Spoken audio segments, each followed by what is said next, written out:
makuite ibandĩko irĩ na maandĩko mbeũ njĩthĩ aya matumĩte thabarĩ yao kuma wabici-inĩ cia mũnini wa kamishona Kajiado ya Rũgongo Yusuf Mohammed nginyagia thitĩnji-inĩ ya ũkui wa matatũ ya Ngong'o.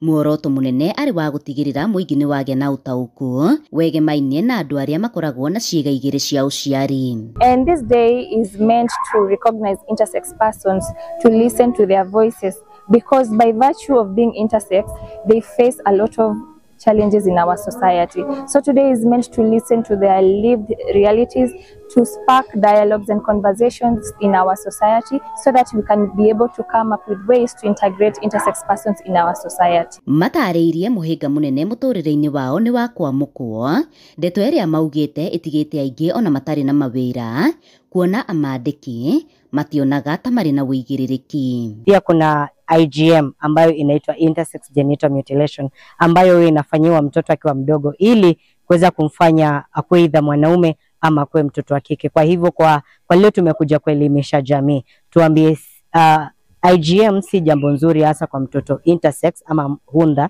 ambayo tunasema kama jambo hilo si la lazima kabisa, kama daktari hajasema lazima ule mtoto afanye ule upasuaji, tunasema kwa ule mtoto hunda ile intersex genital mutilation iachane nayo mpaka mtoto anapobalea ama anapofika miaka 12. Oho nĩ matũgĩrĩtie ikinya rĩa thirikari rĩa gũthiĩ na mbere na kũmatambũra, ende makiuga harĩ ona maũndũ mangĩ mabataire gwĩka nĩguo kũmahũra njeki makĩria. The laws that the president signed recently, that was in February, where intersex persons birth certificate will be I instead of F or M, of which that will be easy for intersex persons when they are children, when they are growing up, and of which that is a big step for now. But also our question is for us intersex youth, intersex adults, where are we? Mekĩte ũũ mũthĩ wa gũkũngũĩra mũthĩ wa arĩa makoragwo na ciĩga igĩrĩ cia ũciari thĩinĩ wa thĩ.